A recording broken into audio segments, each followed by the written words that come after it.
The following program will contain adult language and adult content. All Karens, Chads, and other idiots should run, not walk to their safe space, get a death grip bear hug on their teddy bear, and begin sucking their thumbs immediately, or whatever you choose to suck. We don't judge. Speak for yourself. Welcome to PPG Adventures, program number 38. Hey. Starring the man, the legend, in his own mind, Nick Fazekas. You're too much time, Bob. Yeah, Keith Smith. Yeah. That? Yeah, Keith's got it going on. He's doing some pretty good wingovers these days. Oh man. Cool. Yeah, doing barrel tuned up my Revo 2 and took it to Florida while my other wing is still not back from Shannon, and proceeded to go out and do barrel rolls and wing overs and play and do touchdowns on the lifeguard stations, foot drags on lifeguard stations, and 1 foot touch and goes on flagpoles, and we were having a good time. How many beach boxes can you do a foot drag on as you keep going up and down? That was actually fun. That was fun. That was a good time. I did today. I think it was about 2 to 3 miles. I have to go back and look at the GPS. Just kept going. Yep. Foot dragging, and just going back and forth because there was kids that left little sandcastles from in place to place on this empty part of the beach. I was going through knocking them over. Only problem with that is I've discovered it takes out the prop tape eventually and starts wearing the backside of the prop down. Even my wood prop has got thin, the clear coat's thinner. But it definitely better than carbon on the beach, I think. Yeah, I've been using super glue on the carbon. Okay, that works. Yep. Yeah. I've got 3 props. I got 3 props now to do a little bit of work on. Well, I have a wood backup in here. Yep. But that's the one that was starting to delam on me, and I was just afraid of it coming apart. I'm like, I'm not going to mess with it. That's why my 130 Woody got put on there, because my other one, when I had the last delamination at the beach, started eating the leading edge some, and it's like, nope, I'm done with that. We'll put the wood one on, which performed well. Oh, it's pretty bad that the brand new prop I just got last week and a new pole starter. Oh no! Bet each other. Yeah, and your net. Well, no, not the net on that one. No, I just got the pole starter and the prop. That was on the AC 130. The net was on the. It's funny because the case broke before, and it went through down in Florida. Then this time, the brand new pole starter came all apart. Well, wasn't the case that broke? It was the bottom corner of the case broke. That's what I'm saying. 3 of the bolts up top were still intact. And they came out. No, they didn't come out. They did the same thing. They broke off. Because I looked. Shit. The pole starter, I had the 3 bolts were there with the metal tabs on them. The damn pole starter's breaking off right on the tabs. That's what I was saying. The pole starter came apart this time, yeah. Well, same thing happened last time, too. Oh, okay. After I took the thing apart and looked at it. Okay. Wow. Okay. Huh. Man.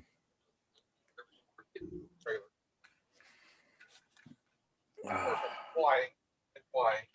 All that high. Yeah. Can't hardly hear you right now while you're back there. That's okay.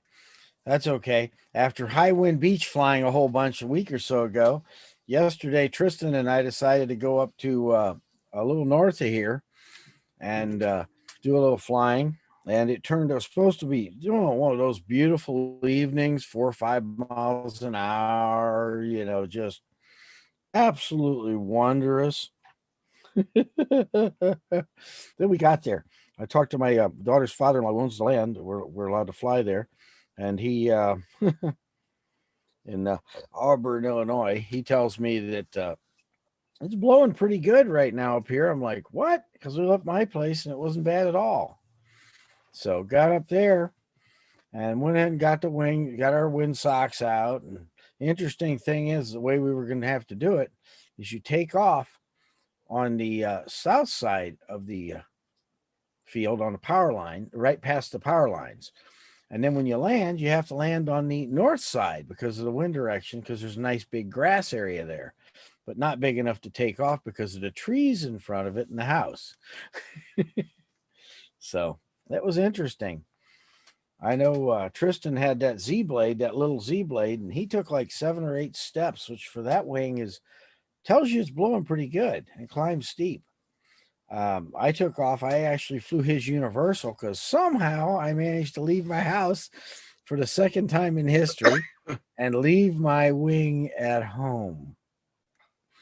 Yeah, So quit doing that. No, I've only done it once before. Yeah, that's a mess, man. Yeah, you can see where they literally cracked. That's crazy. All three of them, because I couldn't bolt the fourth one in, right? Because there was nowhere to put it. Yeah, because that's the part of the case that broke. Jeez. But the thing was, I did like a 10-minute run on this thing on the ground, no problem, no prop on it, and ran it. Hell, I had it clear 10,000 RPM multiple times, looking for vibration. Yeah, well, I hit like 10.5 at full throttle at times. Isn't that a little higher than your rated RPM for that engine? No, not on this engine. Really, most of them are like 8,900. Now this thing, I cruise at about 85, but wow, you could actually wind it up. Wow, because I usually cruise about 54, depending on what I'm flying. But when the thing come apart, I was cruising at like 4 or 5. I mean, I wasn't running it hard. Okay, I'd climb up, throw a couple wing overs, then come down low and cruise the beach. I was actually cruising the beach at about 30, 40 foot off the ground. Interesting. When it blew up. Of course. At least you were on the beach, not over the water this time. Yeah, I went like it was last time. I was being more reserved with it, just not trusting it. Well, being careful. It makes sense since you were, first flight with it. That's a shame. I can tell you, walking about 2.5, 3 miles off the beach, carrying the motor in the wing without a wing bag. You got to put a little wing bag in the pouch, man, under the seat. There's no under seat pouch on the 130. Oh, I thought there was. Okay. Huh. No, not on mine. Not on the race model. Okay. It has a little side pouch. Since the way we race paramotors in reality, other than slalom, and that ain't a slalom racer by any stretch. Actually, that's what it is. Those are built for. It ain't got enough ass to be a slalom racer. A Moster doesn't hardly have enough ass for it now. Well, that's back in the day, from what I understand. That's true. That's not. I keep forgetting you've had that. That's been around a couple of years. Yeah, they were actually. I think with a light pilot, it was probably highly competitive. It was light. Okay. Well, you go faster if you're heavier. Yeah, with the power. Yep. Probably some guy on a 90-pound pilot on like a 12-meter wing. No, you're right. That moved pretty good. Yep. Anyway, Yep. Yeah, they don't have much storage on board. You have I lost the one zipper pocket on the side. That's where the zip-in reserve goes on the right side. And there's one on the left side, but I could get my little bag that goes with the BGD in it. The Constantina pack. It'd be tight. I got one of the little silver ones that are made just for emergency. I actually wanted a couple of years ago. 2 years ago we had a Christmas party. The club did, the group did here, Jerry, and wanted as a prize at the Christmas party, and I've been carrying it ever since, and I've used it 2 times now, and that's good. It's well worth it to have them. Well, I carry the Constantina pack. I stick it under the seat of the mini plane with my riser bag and everything. Yep, that's what this one. Literally, I've been walking out the beach. I unzip it, take the wing out, lay the wing down, pull everything out. I stick it under the seat. That way, if something does happen, I can put it under there. I talked Tristan yesterday. Yeah, I was like, hey, you know what you ought to do? You ought to put that 25 meter inside the Z-blade wing bag and put that little bitty 18 meter inside that bag you're putting in the other one. And he says, yeah, but it'll say Z-blade on the wrong one. I said, you'll know which one it is. And guess what? They fit better. But no, it turns out when I fly a 25 meter, what do you call it? Dudek Universal, it turns into a C wing instead of a B. Yeah, I originally thought I was over by a little, and we started looking at the manual, and it's like, oh no, I'm well within the specs of the high performance when it turns into a C. When you do it, and it's like it performs rather nicely when I fly it. So I told him the time before when I tested it for him. I said I said you'll never appreciate the ability of this wing to maneuver like I do. I wonder how it'd be with me on it. I'm a little bit lighter than you, I think. Not much. You're what 215? Yeah, 215 You're my weight. with a lighter motor, though. Yeah, a little lighter motor. I don't know. I like how it flies. I can tell you, I came in yesterday with just a little power on, and just kind of walked up to where he was at and shut it off. It was nice. The landing was. I said we're flying early, and I first launched trimmers in. I should have let trimmers out a little bit on that wing, because when I first launched, I went straight up. It's like it was honking. And first thing I did was reach up and let the trimmers out to the neutral mark, so you could use your brakes and everything still. Because that wing, if you go past the sewn mark, you're not supposed to use the brakes anymore. That's the thing I like with the Luna. And that's what I like about my Hadron is you can do that. I can do that on the Revo as long as I don't have the speed bar on, as I demonstrated at the beach when we were down there. Because I forgot I had speed bar, and I was pulling tip steer, and I pulled down for a second to do something, and the left tip goes whack whack whack whack whack, and you're like, trim hands up, and it stops immediately. Okay, I had a 1/3 collapse there on Wednesday night. Okay. Don't get those very often, fortunately. It was a little windy, and what I did, I surprised Amber and the kids. Uh-huh. I had Amber call me when she got to the beach. I was about 6 miles down the beach. Nick's far into Ormond. I'll send it to him. Post the code, Yeah, Nick. I'll post it. That's fine. Yeah. Nick, I flew in from about 6 miles away. Just a second, Nick. And yep. Yeah. When I got real close to the hotel, I was low to the ground. I climbed up and about 1,500 foot or so, and just started ripping wing over one after the other. And the last one I did probably, I don't know, 350, 400 foot, kind of low. And I didn't want to, I went hard on it, and I come out into a spiral. And as I come into the spiral, I just felt the pressure go away on the outside edge there on the right. Yeah. Looked up, seen a third of the wing just fold down over. It popped right back out. It was a little reminder. Yep. And then I went up. You gotta watch that pressure as soon as it starts going away. I realized what happened. I went up, did it again into a spiral, and the same kind of thing. I got the tip start to collapse, changing from going into the wind or away from the wind. With that wing is a little touchy when you're at the trims at 2. Yeah. If you're full trim out, it's not as bad. But if you have the trims in, it seems like the tips want to play a little weird game. Yep.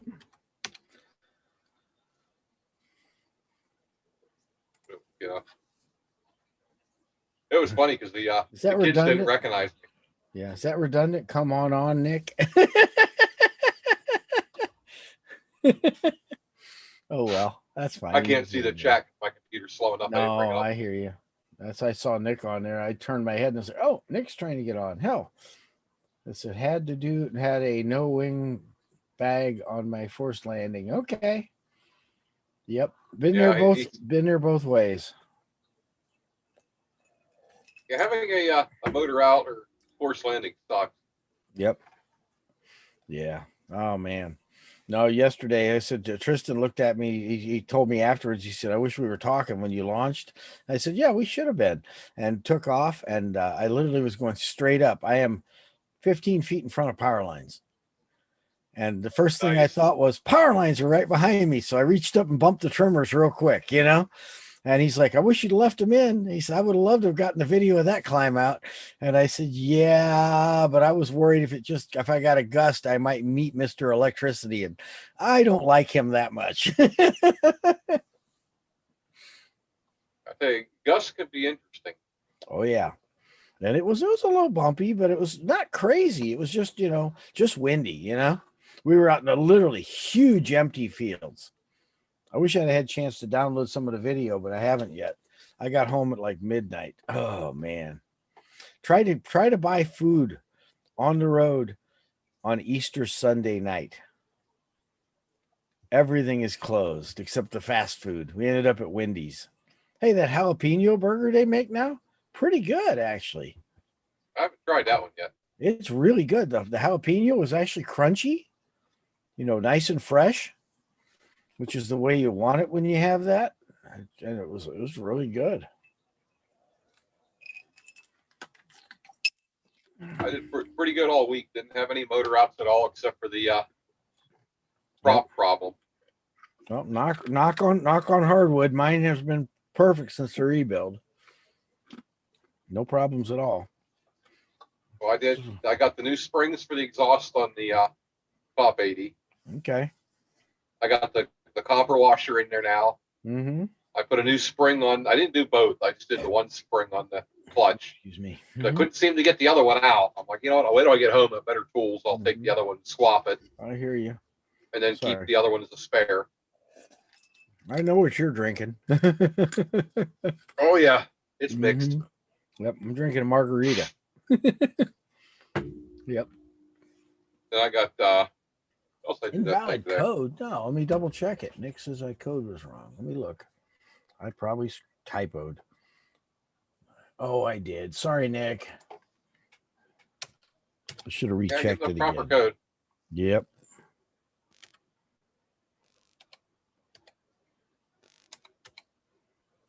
I also did that machine. Oh, I put the new net on. Okay. That is the biggest pain in the butt you've ever done in your life. What's that? Oh, net. The net. Oh my God! On these mini planes. Yeah. So it's worse than a. There you go. That should be right. It's worse than the Maverick. Yeah. Yeah. Because all you get is the net with the outer sleeve. So that rope that goes around the inner part of it. You got to weave that through. Oh, really? And then they give you 4 of the rings. You got to tie them in there. Okay. I still don't think I got it right, but I got it. It's tension. Huh. I played hell with that thing.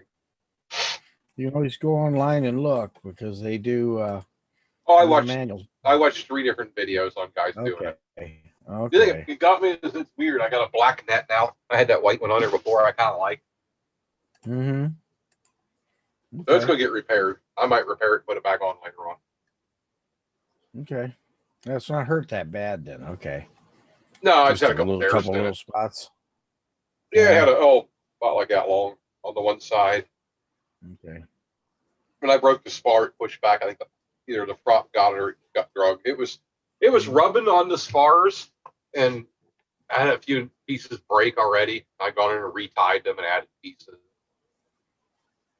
I'm getting pretty good at tying nets. Okay, good. That's a skill. Unfortunately, if you're getting good at it, it means you're doing too much of it. I hear you. I repaired the net on the 130 a couple times for chafe and rub. Sure. Yep. I think the 130 is going to get a new motor. Yeah, it sounds like a Moster time. I'm really thinking the Polini. Do a lot of research on it. I'm really thoroughly impressed with that Polini 80, that liquid cool. Well, you flew it once. I mean, I'm thinking I might end up with 2 of those motors. Okay.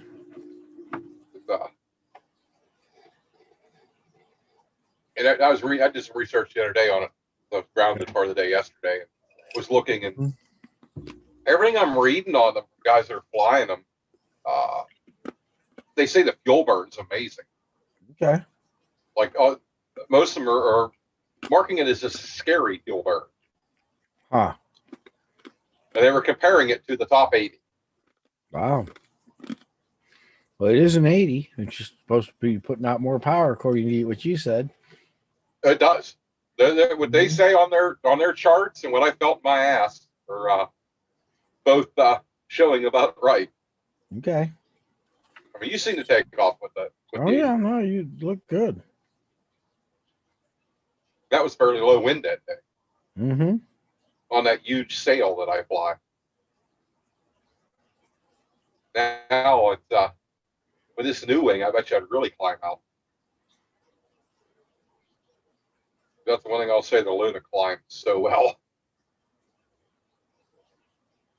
Yep. Well, I haven't flown that Universal in a while till yesterday. I've only flown it once.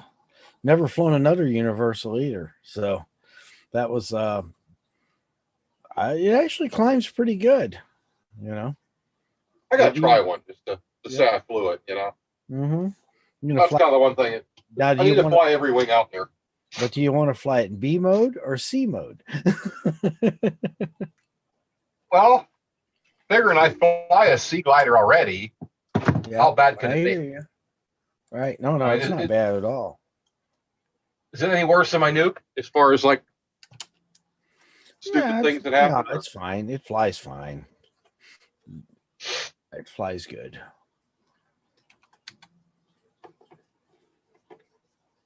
Next time I'm up there, I'll probably try Tristan's. Mm-hmm. It'll be in C mode for me. No, it might be high B for me with the lighter motor. Might make it different. That's true. And he was flying it with the 80, so. Yep. The wing's definitely used to that motor. Start with. With him on it. Yeah. That motor with him on it, half a tank of fuel don't weigh nothing. No. Yep. I'm just looking for something here. But I'm back and forth what to do with the 130. I was like, I like the motor. I like the look of it with all the titanium, but I'm tired of working on it. I'm tired of expensive parts. I understand that. If I align myself with the Mosters or Fellini, everybody else has got them, especially the Moster. He's got any flying. People got parts for them. I'm just not sure if I want that much power, that much weight on my back. Yeah. Well, it's, once again, state of titanium, do the conversion and put the bigger motor on it. And you'll still be light. Yeah. Well, if I do that, it'd probably be the factory R. It's a little bit lighter. Not much. A lot more money, too. A pound or two. Yeah. Which was another half gallon of gas I can carry. Oh, I hear you. What's the weight here? Just looking. That's what's back. It's like I plan on a big cross country Thursday. Before I hurt the spar on the mini plane, I had the thing totally full. Like you couldn't have got another half ounce of fuel in that tank. I took off, flew for about 15 minutes, realized the wind went where I wanted it, landed. Well, tighten the wing walking forward with it when I got drug over trying to lay the wing down, broke that spar.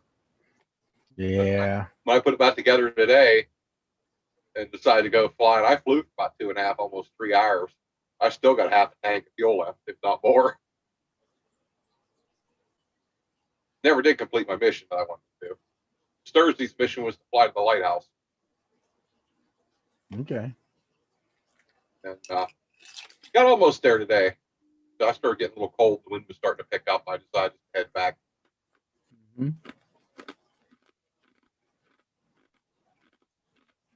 But it's weird. Florida's been cold for a few days. Yep. Friday and Saturday wasn't even flyable. So cold, and the wind was whipping. It wasn't cold here, but it was not flyable those days. It was windy. Sunday, yesterday, was flyable, and it was warmer. It was nice. Yesterday morning was great. It was about 3 mile an hour wind, about 8 o'clock. Nice. And then by the time I got up at about 9:30, which was nothing, I pulled the wing up, went down bundle. The full starter met the prop. Yeah. That sucks. Well, I'm still over. Huh. I don't understand what's causing that vibration. I can't find it. It's driving me nuts. And it's not there when you don't have the prop on, and the prop's was balanced, I should say. It was a brand new prop. Wasn't well, it doesn't mean anything. I've seen brand new props that weren't balanced. Shit happens. I mean, you'd like to think that an E-prop would be, but I mean, because you ran smooth without it, right? Yeah, there was no vibration where like the motor was shaking or Nothing I couldn't like find anything. But you didn't have that with the prop on either. Did No, you? I didn't feel any major vibration or anything. That's weird. That's what I don't understand. It's got to be like a high frequency vibration or something that's doing it. Some harmonic setting up, maybe. Yeah. Yeah, that's what I'm thinking. Something's causing that metal to crack because it's just weird. And I've never had, till the one blew up last year. We're at Mexico Beach. I'd never had a problem with that motor. Yep, I hear you. But to me, it doesn't make sense to have it come apart like that. Is it going to come on with us, or is hey, it Rick, a problem? I don't know. He said something. I'd give him a minute. Give him a few. That's fine. He said had to take the mini plane apart tonight to get back. Oh, it happened tonight. Okay. And, yeah, I seen he posted a clip that he went down. I was cutting grass. I didn't look this evening after I got on the tractor. I would do the off aviation. What? Oh well, Rick. I don't know. We're just BSing and talking about our adventures we've been on lately. How are you doing? Come to get on here with us. Yeah, you're welcome to come on, Rick. Yep.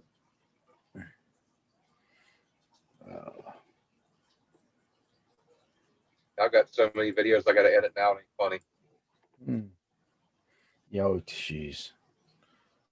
I still got stuff left from last time we were at Mexico Beach. Oh, I hear you. Hey, there's Nick. Where's audio to connect there? So, yep.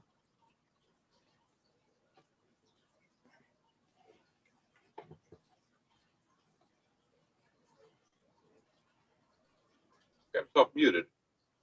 Yep. You hear us, Nick?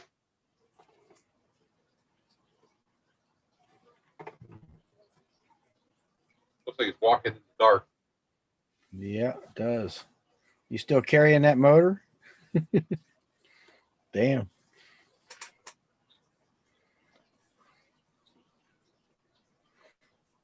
Nothing. Okay. His is easy to carry, though. Yeah. You got the micro mini plane. It's super small. Yep. You're right there. That's true. I don't know why you'd take it apart. You should be able to fit that thing in a car without taking it apart. Is that the mini version of the mini plane? Yeah, it's the micro. Oh boy. Yeah, that's tiny. I don't think I could get fit in that thing at all. Well, you could. It has J bars on it. Oh, that's right. I forgot about that. Yep. I almost want to try it, but I'm afraid of the high hang point. Hey, now we can hear you.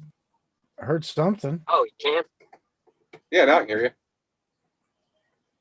Nice. Finally. Okay. So how far did you have to? Phone and still... Okay. How far did you have to walk? Maybe about 20 or 30 feet. Oh, well, that ain't bad then. No. So I took off earlier, probably around 5:36, and Ross Gasaway was there at the airport, and he was going to take off after me. He was going to meet Woody. So I was just kind of flying around. Got tired of waiting above the airport because I didn't really want to stay within the pattern. And it was kind of turbulent over there, so I kind of took off and never seen anybody in the air. We were probably about 4 miles out, and there was a There's a trailer park, pretty big center in the middle. So I see a couple kids. I threw a parachute down for them, and I had music playing, so I didn't really notice. But the motor died, so I was like, "Oh crap!" And I was only 1,800 feet, and so I tried to restart it, and it kind of started and puttered and died. And I tried to restart it one more time, and it just wasn't happening. So I pulled trims in and landed in the middle of the trailer park. Okay. And there's probably about 20 kids there. And they were all like excited to see me, and I'm like, Oh, "This is yeah. bad. This is really bad. Like Mhm. not good, you know." Yeah. One kid came over to me and said, "You're the champion," and he put a little it's like a U.S. Olympic medal around my neck.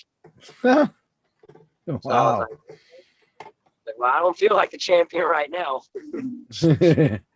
So But yeah. I'm not really sure. I choked it and got it back started, and I ran it on like half choke, and I walked it over to the wing that I had set up, and then it started bogging a little bit. So I guess it warmed up. I turned the choke all the way off, and it pretty much running fine. Hmm. So I clipped in. It took me through. There's a little bit of a hill, and one side of the wing was a little higher, so I kept having issues trying to get the wing to come up, straight and all that. Mhm. But I finally got it up and took off.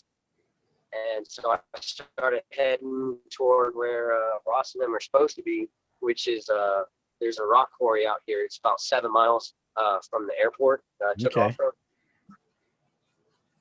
And I kind of went, I think, east of where I was supposed to go when I actually looked at it on the map. And so I just totally missed it. I never seen anybody, and I turned back around, and the sun was just going down like fast. Mhm. So I probably could have made it, but I didn't want to risk a dark landing, Mhm. and I couldn't reach my strobe either. So I was like, man, no strobe. Sun's already down. I had a little live video when I landed, and a couple people said it looked pretty light out. Well, it looked light, but the sun was down. It was already down, so it wasn't going to be long. I had a headwind, so I was like really not moving anywhere. So I ended up making it back to the trailer park, and I just landed there. And my kill switch stopped working. Brand new. Nice. Everything on that's brand new. The whole throttle. So I landed. I didn't land into the wind, so the wing kind of went over me a little bit, but it was still a pretty good landing. Okay. And couldn't kill the motor, so I had to put my hand over the airbox hole. Okay. Kill it. And that's pretty much the end of the story. Okay. Sat there and waited to be extracted. I called my wife and was like, Oh, "Need to be nice. extracted quick." There you go. Yeah, it was an experience, that's for sure. Yep. I wonder if you could have just been idling and the engine might be a little bit out of tune at idle or something. Just got a little cool or something the first I'm time. not really sure. I've been getting a little bit of fuel on the gas tank, so I'm assuming that one of my hoses may have a little. Yeah, check them real good. Yeah, Make you got a sure pinhole. make sure you don't have any fuel on the engine in different spots either. You could have a case, or something. You just make sure it is a fuel line. But Right. you're right. It could be. Yep. That's what I experienced was a leak on the engine. On the lower Yeah, half of the. Yeah, and it ended up with a hole in the piston. Went from It was on everything, the bottom side of the motor. best I can tell, somewhere. From my research on the mini planes and the top 80, whatever site that I think it was Sky Sports or something. Mm-hmm. But the guy said that he's seen basically 4 main issues, which he didn't really just single out top 80. He Right. said he's seen it in other manufacturers too, but he's seen where they didn't put this silicone or the gasket sealer exactly in the right place when they put the 2 halves together. And he has seen them leak from the factory. And I Where the gaskets go. Yeah, or I imagine that could kind of happen over time too. Maybe. It should take a while, I would think, for a gasket to fail. but I'm it's assuming it's possible. something carburetor related. But it ran pretty much fine after that. It ran Okay. for another 30, 45 minutes in the air. Mm-hmm. And didn't have any problems. It was still running. Mm-hmm. I don't know. Maybe it had an air bubble or crash. Not sure. Yeah, could be. It's definitely Yeah. an anomaly, and it did it right at the wrong time, which I guess is, Mhm. when you always need to expect it. Oh Yeah, yeah. always expect the motor out to happen over bad areas when you're Oh looking yeah. around. Downwind with the trimmers out and speed bar on. That's how mine That'll happened. give you an ass pucker factor right there. Yeah, You when want- I had the emergency landing, I landed into the wind, so everything was beautiful. Good. But when I landed, after I took off and landed again before sundown in the same spot, I went back the same direction, and the wind, I guess, was changed a little bit because the wing overshot me and went over my head, and I was coming in a little hot. Yep. That should be your first indication. You're coming in hot, turn around and go the other way. Yeah, I was gonna try and put some power on and then reapproach, but I was like, well, I'm already pretty low. I'm just gonna stop. I'm just gonna land. I Best probably thing is, if should you don't know, if I would have next took time a you don't know which way the wind is, make yourself a circle real quick. That's what I do. right. See which way the wind wants to go. You'll feel it start lifting. If you got a Light on GPS, the power. if you got a GPS, it'll actually, you can watch your speed change when you're down Oh, yeah. and up when doing the circle. That's what I That's do. the a lot other of thing. My times. internet was going stupid. It kept saying I was offline. You don't need to be online for a GPS to work. It'll still Yeah, give you but it numbers. acted really slow, like it was showing me the wrong direction I was traveling. I knew which way I was going, and it was still saying I was going the other way. Yeah, that's weird. So being real laggy. But yeah, I mean, I was playing music and everything, and all of a sudden it cuts off, and it's like, yeah, no. Okay. That's why I like Oh yeah, PPG by the way, we're GPS, not going to because give it you any shows you all that. background. Yep. Like you make a small circle on PPG GPS, all of a sudden it shows you which way the wind direction is, Oh yeah. and it approximates the wind speed. Yep. I did pull PP GPS up, but I restarted my phone and then I didn't pull it back up. Tell you another trick. Another trick that I do. We've been talking about doing a build session with them on one of the shows. We actually take you take 20 foot of streamer, 2 different colors, 10 foot of each, and you like red to green or blue to orange or something that's obviously a different color. And then you take the end of it, the one end of it, and you roll like either a couple washers, or I like to use pennies or quarters, depending on how fast I want it to drop. And I'll carry a higher wind one and a lower wind one. You put quarters on it, and it drops faster, higher wind. You put pennies on it, and it drops slower, lower wind. And when it drops, it touches the ground, and then the streamer lays out behind it. And you can see if you fly blue to white or blue to orange, whatever, that's upwind. And it's a real quick way to do it. If you're just, like you said, it's getting dark and you want to land, you don't have time to, you don't have a GPS program up. You know, it's an old hang gliding trick I learned when I was flying hang gliders, that if you get out and can't get a good wind direction, you can just, we used to just take film containers. You could take anything like that you could use, just put a little Velcro and Velcro it onto your harness, and just tie the cap on with a little piece of string. You pop the cap and shake it like that, and it comes out. It comes out in your hand, and just throw it, not at the away from the. Right. And it's remember I said I threw a little army man a parachute out. Yep. I didn't see where it went, so I circled around, and next thing I know, the parachute was above me. Like it was. It's coming down slower than you. Yeah, I mean, it was like going up, and I was going down. I'm like, what is going on? So I started to like circle around it, and then that's when the motor went out. I was like, well, forget the parachute. Let's just try and land now. Yep, you got it. That was a thermal that you got encountered. Oh, The parachute yeah. was going up. Yep. They only go up in thermals, a ridge It lift. probably took me 30 minutes to get back in the air at least, Okay. and I lost all my time, Oh, I hear you. Yep. That'll happen. Oh, yes. Yeah. Yep. And with the with the headwind that I had, I just wasn't making it back to the LZ. I was like, I probably could make it. I couldn't find the strobe button, so I was like, rather just take this land and make that phone call than try and land in darkness. Yeah, if you're not used to landing when it's dark, it's the ground arrives usually earlier than you expect. I did it once. Yeah. I did one landing. It was a little bit twilight. It was a little bit darker.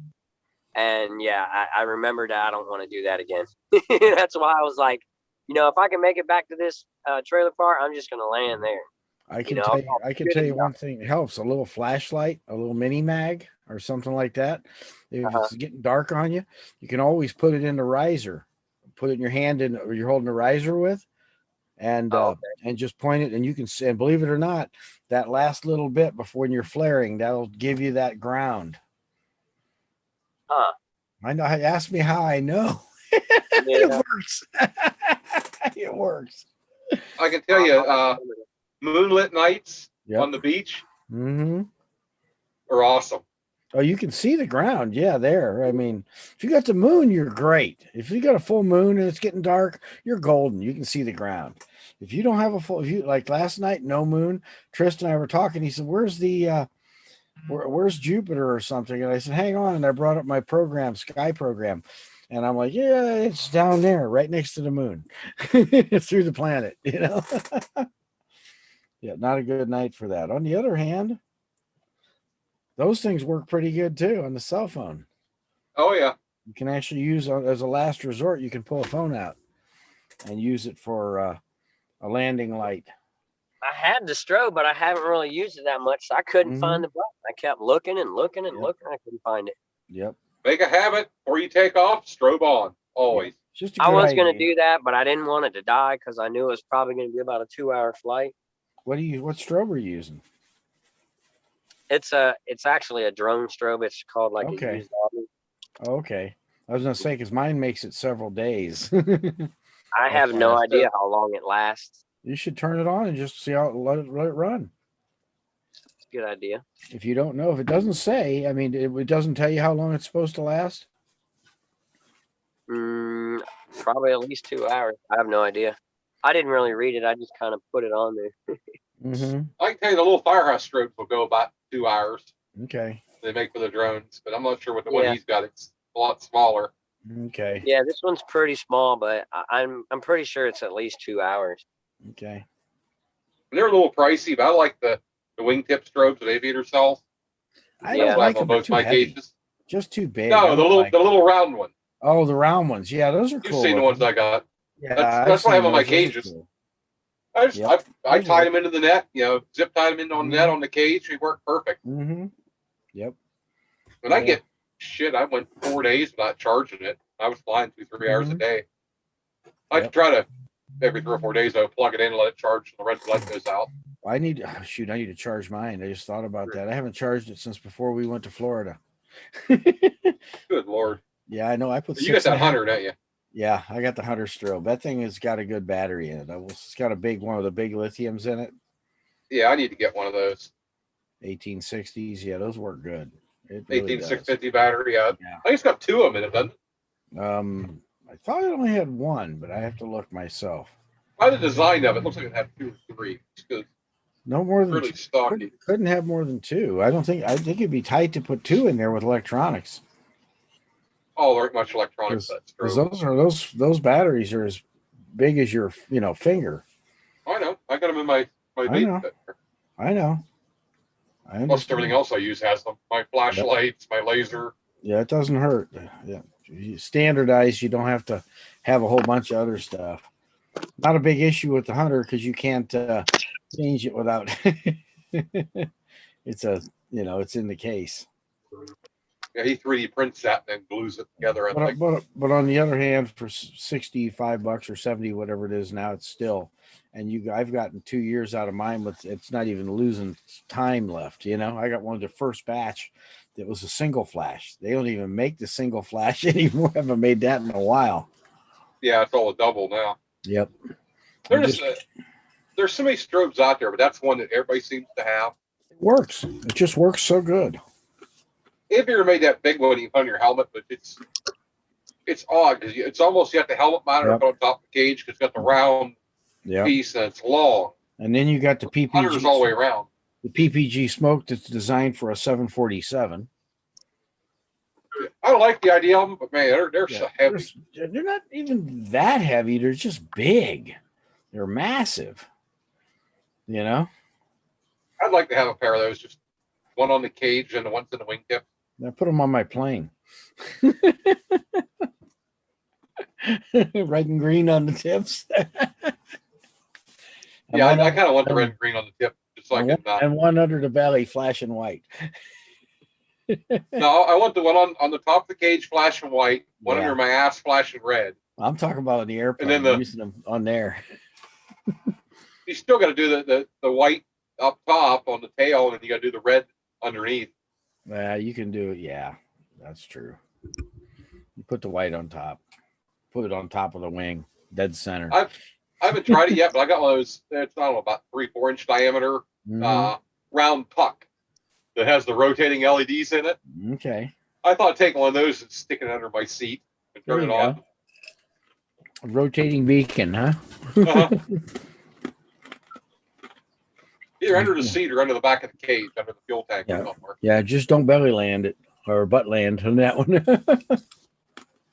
You know what? I don't think it would hurt it. Really? Pretty tough, huh? I've got a 12-pack of these strobes. We use them for setting landing zones up for the helicopter. Okay. Fire department. You could drive over them Okay. and not hurt them. Wow. Like the other thing I thought playing with them was take them up one night and do an Hey, airdrop Lisa. with them. Fly baby, fly PPG. How's it going, man?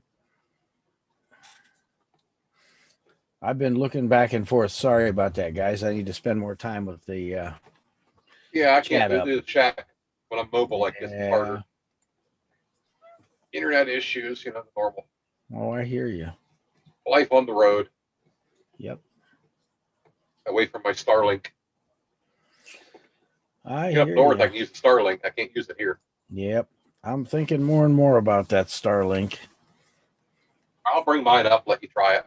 Yeah, I might do If you're that. flying, we'll do a Okay. little demonstration of the speed. Oh, I'm sure it's good. That's why I'm thinking about it. That's the $500 price tag for the equipment's the part that bites. It's just a prop for your paramotor. A couple props for my paramotor. I don't fly those 3-bladers. Yet. Nah. Nah, I got no real desire. I'm thinking of I'd like to try one. I like the sound of them. They're definitely different. Yep. So the ultimate sound is, I can't pick it up with that Skyboxer or the 220 or 230 Oh with a shoot. 3-blade on it. Now that engine needs a 3-blade to use the horsepower. That That's thing needs a different. 6-blade. Ah, I bet you. I've heard 6-blade props. I bet you a 6 would sound awesome on that machine. they're wild. They are wild sounding. You're right. With some of the guys flying trikes, towing hang gliders, they put a lot of blades on to get more push because they don't have the diameter, Mm-hmm. and that They sound does like a pissed make a off weed difference. eater. Oh yeah, they do. So that 3-blade on that one motor sounds like one too. That's crazy sounding. Yep. Like I said, it sounds like a Formula One F1 or something. Somebody nailing it. But that's like a full pack. You have that motor, you have that 3-blade prop on. Well, it kind of makes sense. Like I said on that one, I don't think you can use the horsepower on a 2-blade. I just don't think you got enough prop. Maybe if you put it on something with a 150 millimeter, hoop or something. Oh, I think it has a 150 on, doesn't it, or a 130? It's a big. standard. It's a standard one like Tristan has. It's bolted on. No, I thought it was bigger. I thought it was like a No. 140 at least. No, I don't Really? think so. His is a 140, I think, but it can't hold more than a 130, a little over a 130 inch centimeter inside the way it's set up. Maybe that one does. I don't know. Yeah, for some reason I thought that cage was big. At least the one that the guy had up there at EFD seemed like it was big. Well, that's the one. That's the same guy. So don't know. Oh. I picked up a new toy while I was out too, Keith. Oh. Up here. Oh, you got one of those. Okay. Well, you need training wheels. That's fine. Hey, Someday you'll grow up and start riding with one wheel. I'm gonna get a one wheel. Nah, I'm just kidding. Not one of those. Not one of the goofy one wheel things you ride. Oh, I love mine. This thing is awesome, Oh. and you know it is now. It ain't like the first one. That one was on the edge of too small for me. This thing, That one was on the edge of insanity. I seen you bust ass off that thing so many I times. never fell down when you were. I only did it once. I've been off. You come off the front of that thing every time you rode it. No, I didn't. I stepped off of it a few times, but not that much. You sound like I fall off all the time, and I did not. No, you're on the other flying. hand, Every time you went over by the shed, you were coming off that on thing. the other hand, the one I'm riding now, places that would bottom out that other one, and I'd have to step off. This one just goes right through it and doesn't even. You just feel a little bump. So it's amazing. And I cranked this. I put a lot of miles on that thing, the new one. I put a hell of a lot of miles. I got this thing and had 10 or 12 kilometers on it. Mm-hmm. I got it used. Okay. And I have literally run the hell out of it. Okay. Enough that I'm riding with my paramotor on my back, carrying the wing back. Cool. That's what I kind of like about it. I can pop on. In fact, I carried everything from the hotel room out to the trailer with it. Nice. Went to the laundromat carrying one of my totes. Mm-hmm. Yep. I think that drove people nuts riding around the hotel. Like, I did all day when I wanted to go somewhere, I stopped on it. Out the door, in and out of doors with it, up and down the elevator. Yep. Ain't nothing like the looks you get when you go in an elevator, riding one of these things with a paramotor on your back. Oh, I hear you, man. Yeah, people look at you funny when you got a paramotor on your back riding anything. Well, the first day I flew in, from 6 miles away to the hotel. Mm-hmm. And that night we went to the hotel, I put the paramotor in. We were on the third floor the first 2 nights. So I walked, carrying the wing bag and a paramotor, walked right into the hotel, in the elevator. Mm-hmm. And of course, everybody's like, "You're the one that was flying crazy?" Mm-hmm. Okay. I from what the old lady said, I put on a little bit of a show when I first got there. Okay.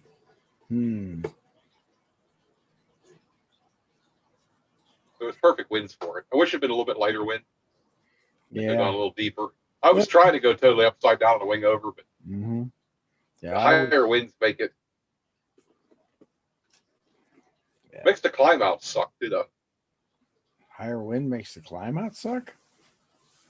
Well, I'd go to climb out. I'd be hovering right above. I needed to go further down. Oh. If not, you rip wing overs. Next thing you know, you're 3 hotels down from where you started. No, you're right. If it's windy, yeah, you definitely can lose some ground. Yeah, I was losing ground big time. Mm-hmm. Take it was crossing on the beach a lot. Yeah. Total cross. Yep. I guess that's better than blowing straight in when it's that strong. End up behind the condos and hotels. I was playing some of your game today a little bit, soaring over a couple of the roofs. That's a lot of fun. Well, you get the wind. It's better when it's straight in, like it was that Sunday. It was straight in today for a while. Kind of nice. That's nice. Condo surfing is awesome. Yeah, condo surfing, condo soaring, whatever you want to call it. It's a lot of fun. It is. Especially more often. You got the power down, and you can actually yell to people. They can yell to you. That's kind of cool when you fly by and they're taking videos and getting a kick out of it. It's nice when you don't have anybody complaining and everybody's liking it. Mm-hmm. That's what's neat.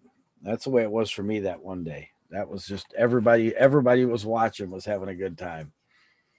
I'm sure if I went looking, I'd find myself on Instagram and I guarantee you, YouTube and a couple other places where people were doing it. I just didn't look. But from that day, that's the fun thing when you fly the beach. Everybody seems to love it. Yep. Yeah, it's rare. Yeah, only Ryan got a hold of the one wedding person that wasn't happy. And he didn't have anything to do with that. We didn't do anything. You have a wedding on a public beach and you're going to complain because somebody does something in the public. It's Yeah, like I mean, and the sad part is, the one wedding we were avoiding, and then the other one you found, they're waving you down. yeah, they wanted me to come down and get, They wanted to get you in the picture, yeah, because that was kind of cool. which it was a perfect win for it. The photographer had to move 90 degrees to get Mm-hmm. the sun out of the way because I couldn't, the way the wind was, I couldn't hover Mm-hmm. where he wanted me to. But I showed him I could hover the other side. He realized after a couple passes I could hover there. And he Uh-huh. moved and got the shot. And I ended up landing there with him. Yep. And That's hopefully cool. he sends me a copy of some of the pictures. That's cool. Yep. I know at one point I was hovering probably 8 foot above the water, just Mhm. standing still. That's Which awesome. That's where I really love this wing. I can get on the brakes of this thing and just get Mm-hmm. almost go to a full stop and hang there. I was doing that same day in the morning. Earlier, I pulled it up to like 1,500, 1,600 feet, and was putting the brakes on the Revo, and I was literally I put the brakes on and my airspeed went up. Start going backwards. I'm going backwards. Yeah. I was doing like 4 miles an hour, and I put the brakes on. Maybe I can stop. And when I put the brakes on, I'm doing 8. Huh? Oh, I'm going backwards. I did that Wednesday. Yep.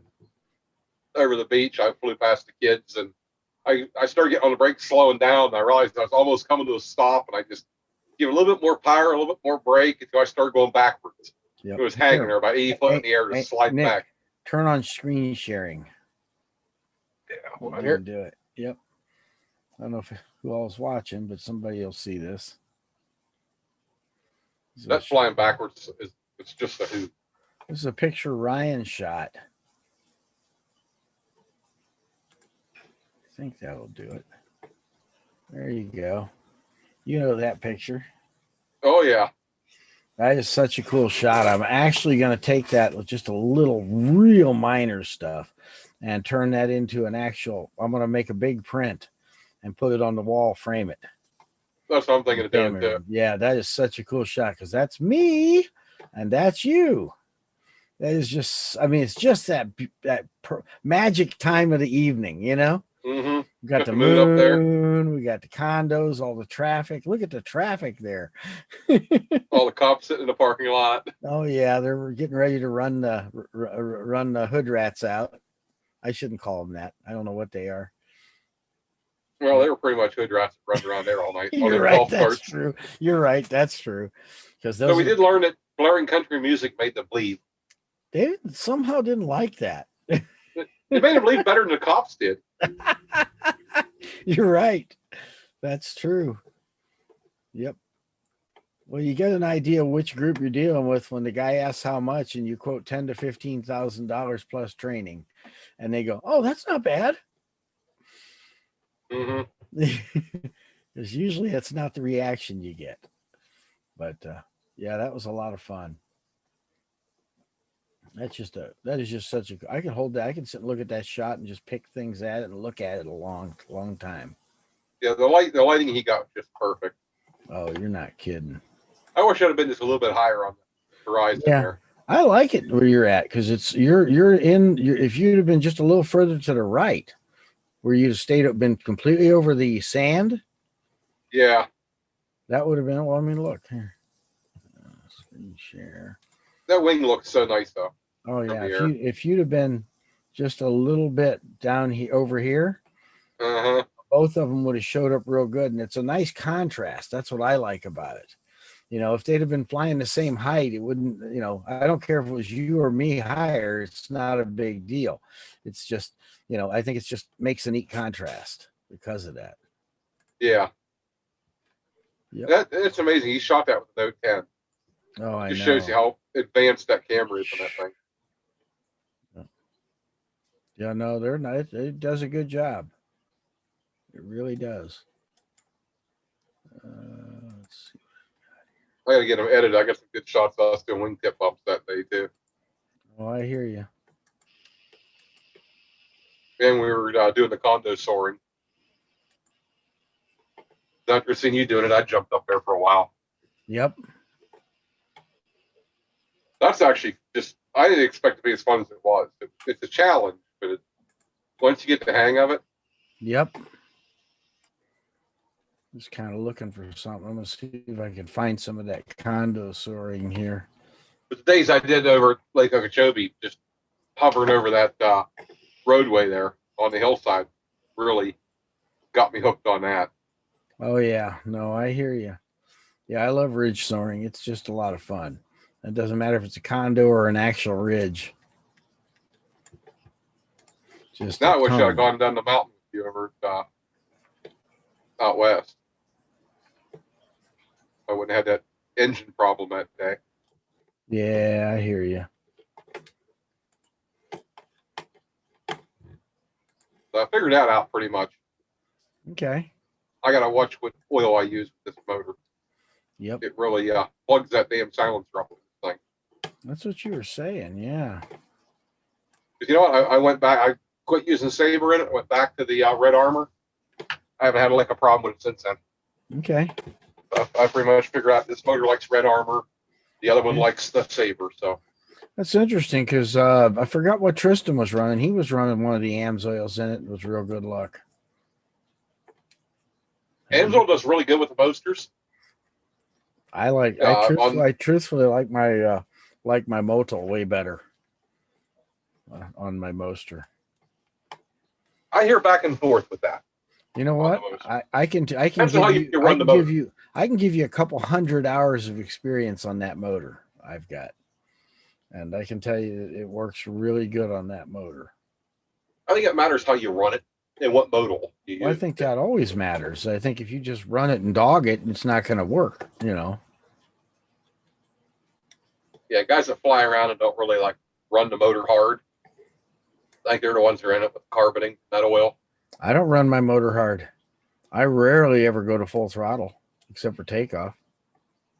That's what I'm saying. I just don't. And I run the prop that runs my RPM a little lower, and I don't have carbon.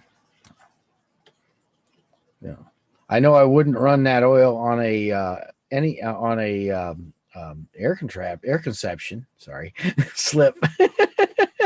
Because I know somebody that went through that who's very meticulous, and he had lots of carbon issues with it. Yes, I had the carbon issues on air conception first. I was running AMSOIL Dominator, and it seemed like it was carboning, and I didn't like the smell of it either. That and the fact it's like a clearish yellow color, so you really can't tell if it's in the fuel. There you go. Want to see something wild? Let's bring this up. A little video. Oh, shit. I clicked on the wrong thing. Shoot. Wrong one. Sorry about that. Long hole. Let me close this. That'll help. I changed the picture. Where did it go? Oh, there it is. Why is it not coming up on the choices?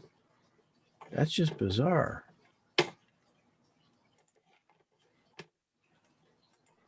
I'll play a video, but it's not optimized for video.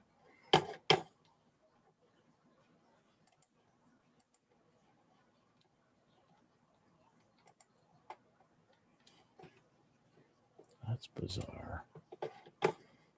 What player you have it in? Let me minimize this. Shouldn't matter, but let me try it again. That's weird.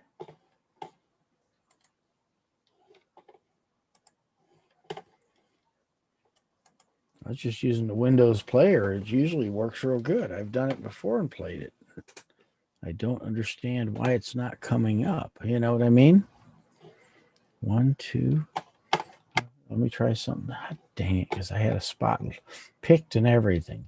Remember, I used this that one time before and it worked good.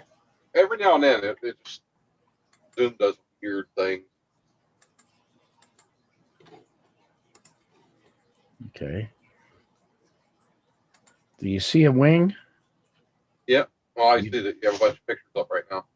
You don't. So you don't see a video still. No, you have a bunch of videos. Dang it! I don't know why it's doing this. It doesn't normally do this. Oh well, stop it. Well, I'll find another way. Hang on. Let's see which one am I on. 8. I got a chance to look at the video of you grabbing the chase cam the other day. Uh-huh. That Oh was yeah. funny. I thought you'd get a kick out of that. That was.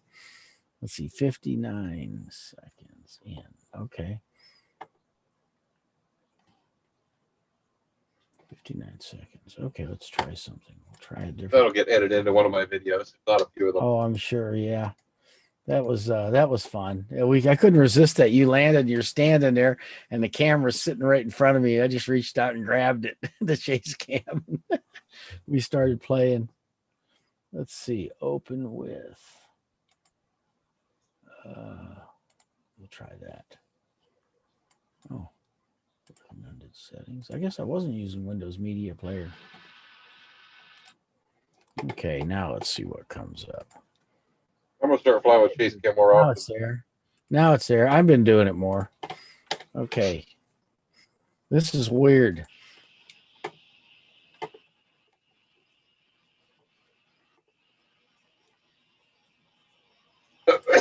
Damn thing's upside down.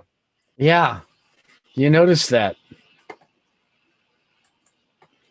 Wait a second here. I can't find the. Let me go a little further into it. There we go.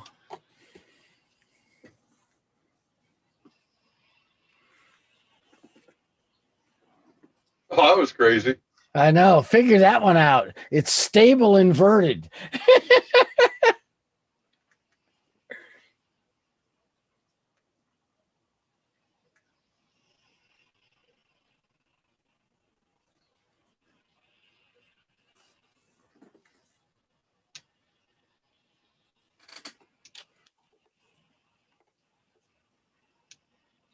I think the next camera shot I want is the one that goes on the center of the wing, pointing down. Yep. Because mine's normally a little high pointed down at me. This is kind of weird to have the angle. I've been playing with different angles. Mine, trying to There get you it where I go. want it. I still haven't figured out how this happened. It got caught on something, but all I know is I'd love to know how to do it again. Because it's kind of cool. Not all the Damn time. bridle. That freaking bridle gets caught in the goddamn knob That's- you tighten the camera on with. That's what happened. It had to be. But can you believe it? I mean, it's just a little crooked even. Yeah, it will. If it catches the upper knob, it'll be sideways like that or upside down. Here comes the landing. Can you tell? Then it spirals. Yep. That was just kind of wild looking. I thought that was kind of fun, you know? Yeah, the wing accordion down to the side's kind of Yeah. badass too. It was. And it's like I planned to drop the camera right there and pointed at it. I was trying to tail sit the camera. That's what I was actually trying to do. And when it tail set and then the wing went sideways, and it's like, perfect. When I looked at the video, it's like, yeah, that was pretty cool. I was shooting touch and goes. Was it third Wednesday with the chase cam on, up and down? I don't know how many touch and goes I shot on the beach. Or I come in and stand there. Okay. It's so funny. You do it. You come up, you plop down, you walk forward. People want to walk over and talk to you while you're standing tight in the wing. Like, hold on, I'm getting ready to take off again. Mm-hmm. Oh, I don't have it plugged in. That's why. I thought I had the other. It was here. Nice thing was the sand was so wet there. Yeah. There was no sandblasting issue Mm-hmm. taking off. You know, about 90% of the places I touched down and lift off from was almost wet. You didn't want to lay the wing on. Yep. Well, I swear, my box is empty. Where's my other drive? It made it nice to do the foot drag too, because you had to worry about kicking too much sand up anything. Just wet. Oh, I hear you. So I do keep the bottle of super glue with me at all times. Oh yeah. It's a microphone. Seems like every 2 or 3 flights, I just put a little coat on there. Okay. The one thing I don't Yeah. have, and I need to get some baking soda. Or some of that shit you Yeah. got, that spray on quick hardener. The accelerator. Yeah, you can get that at most of the hobby shops. Any little RC hobby shop that does the models. Yeah, It's made just for super glue, or is it for Yep, any? it's specifically for super glues. Yep, it's an accelerator. I need to get me a can of that. Just I got some little chips in mine I need to fix now. Sand Oh, plays that's hell on these weird. damn props. There it is. Yep.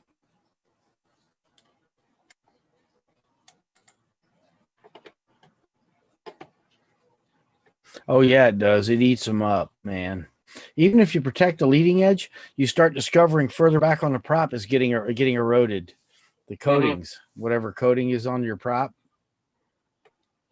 I'd like to know what they use over top the carbon fiber. Or It's some kind of probably just a urethane or gel something I coat. can put on it. Probably just a clear gel coat.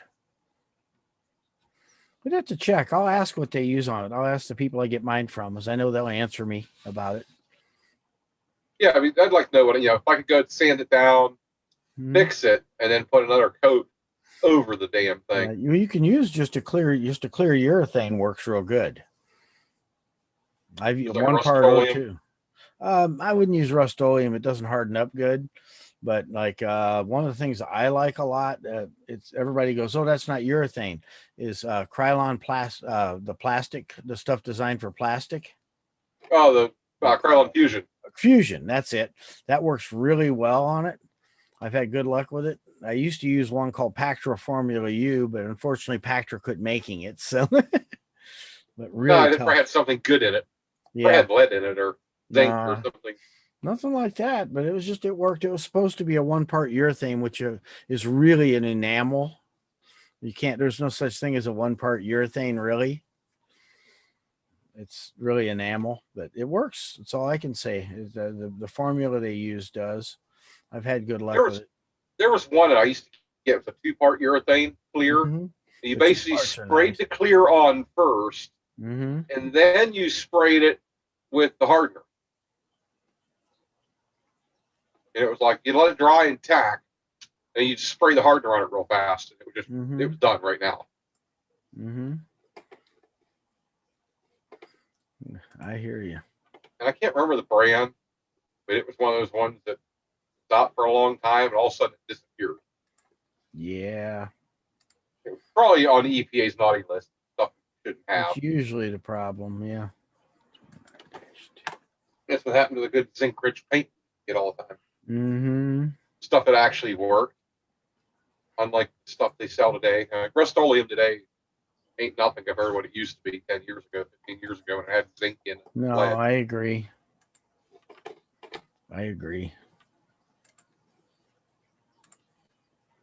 There we go. I go to great lengths to get the lead-based paint for the old engines I restore. I hear you. You don't recognize this? Thought I pulled. Oh, yeah.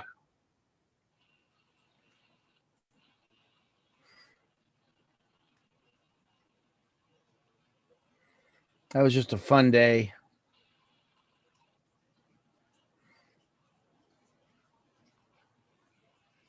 You on the Hadron that day, or were you on the Revo? Not sure. It kind of looks like the Revo from the reflection. Yeah, it looks.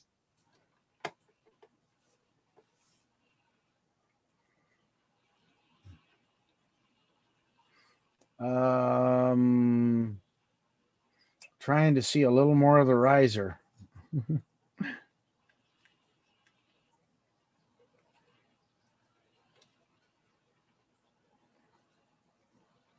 That's just a cool shot when you're chasing your shadow like that.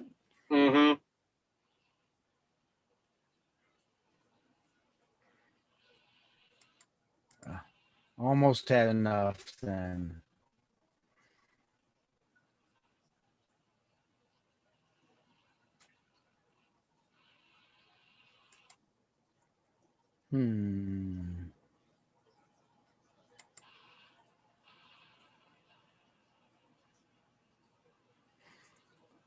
That's the Hadron. Yeah, I don't have the I didn't remove the bars yet on the Revo at that point. That was just a fun day. I think that was the day I was chasing toilet paper and wound up landing with like 80 foot of it I think you're through right. through the line. Yep, I think you might be right about that. I gotta get that video edited. That was just kind of cool landing with that much toilet paper on the line. Mhm. At one point, it had me scared. I made a couple passes to see if it was going to do anything when I slowed down. Uh-huh. Because there was so much dragging on that right side. You could feel it. Like it was starting to turn the wing a little bit. Yeah, I gotta find the some of the stuff that I did when I was that first day heading out to the glider port when I was foot dragging the little waterways. They're that would be cool to find. I haven't really gone through the stuff I got from you much yet. I found a new game to play on the paramotor too. Mm-hmm. Use your lines like goalposts and try to goalpost birds. You were telling me about that. Yeah, I haven't tried that. That's different. Got to be a mellow bird though. Huh? Got to be a mellow bird so it doesn't freak out. You know what? I was doing it with how they call them. They're the little white ones up here at the beach. Seagulls? They're like seagulls, but their beak was like had an orange thing to it. Mm-hmm. They're a little bit bigger and a little bit slower. Mm-hmm. I was able to do that with multiple ones one day. You just kind of fly behind them and all of a sudden just swoop down and drop over them. They don't seem to care. The pelicans are what's funny. I had to go through my footage to see if I got it. I was following a group of pelicans at one point, and I turned. They were riding along the ridge lift on the buildings. I turned out away from them, turned around to see where they're at, and looked back, and they're following me in formation. Huh. Obviously, riding the wake off my wing was obviously helping get lift or something. They were just riding right along with it. I'd turn, they'd turn right with me. Okay. I come in and land out a couple. The birds were following you. I'm like, yeah, I was watching them. Yep. Just trying to look for something here while we were. Oh, that's not there. It's like I don't know what that one bird is down there at the beach. They're little tiny things that run around on the sand. You never see them fly, but they run everywhere. Oh, little roadrunner things. Yeah. Uh-huh. Yeah. Every time we put dragging down the beach, you'd see the seagulls and the other ones take off. And the little things running every direction in front of you. Yep. Oh, you know why? Because I didn't have that camera. I wasn't using that chase cam yet that day. Oh, That's yeah. why I don't have it, because I put the chase cam on that for that one day. That's the first day I think I had it on there. Because everything else is all helmet cam. Anymore, before if the wind's up, I'm clipping the chase cam in. So today's the first day in a while I haven't used it. Mm-hmm. Tonight's flight was one of those, like, I just need to get one last flight in there and Yep. make it a long one. I had full tank of fuel. I need to burn some of it off. Yep. Let me tell you, walking up every little path over the dune and back down to the beach was not fun with a full tank of fuel. Oh no, trust me. I remember walking up the beach from the bus and stuff way up that hill. That was interesting too. Yeah. I had a couple earlier week. I had a couple nice flights over Mexico. Okay. Cool. That's where after you guys left, that's where I went over there.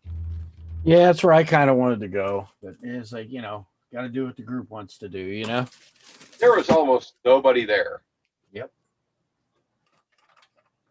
Except for the second day, a couple photographers showed up. Mm-hmm.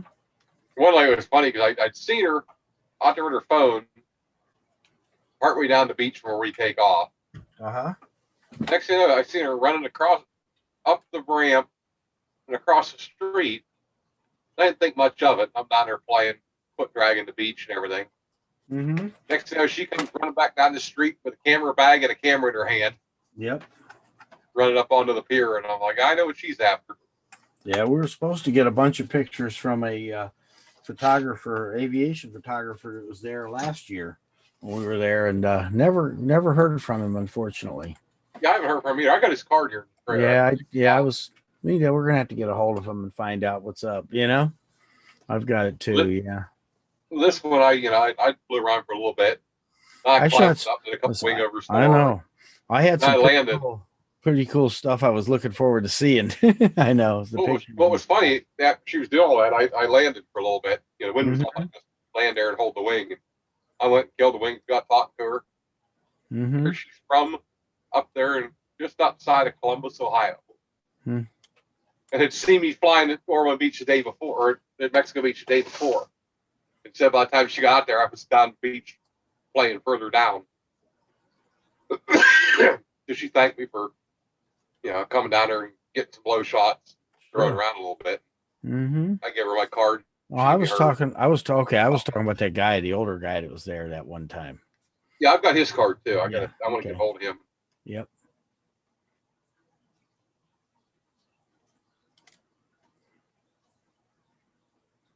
Where did I put those? Yeah, we had a ball that day. That day we were all buzzing around him. Oh, it was a good day. Yeah, you're not kidding. I think we got to plan one of our trips down here to Ormond or one of these beaches down here one day. That'd be fun. I pretty well got my actual vacation time laid out this year now for events and stuff. That 3-week vacation really really killed yours. Oh yeah, it killed my vacation. I mean, it was worth it. It was definitely worth it. But yep. Yeah, an extra week having to fly every day. It was terrible. I know. Somebody had to do it though. It was so hard on us, getting up early in the morning, flying all day. Putting the wings away after dark. Oh yeah. It was a good time. Drink margaritas every night. Yep. Yeah, and having to drink moonshine to go to bed. Had a little bit of that too. Yep. That last trip up there at Panama City was nice. We had great weather the whole time. A little warm a couple of days.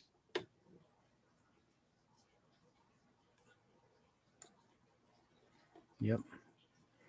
What's the next event for you? Is what, Bad Apples? Yeah, that'll be the next one. That's here, what, 3 weeks out, 4 weeks out, I think? No, it's next month.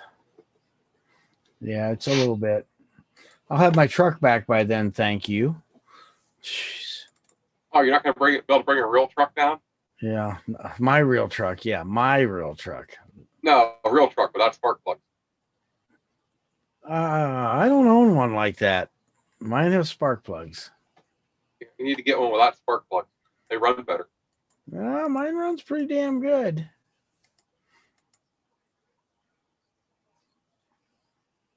Yeah, but you can't offend those liberals in California with your truck.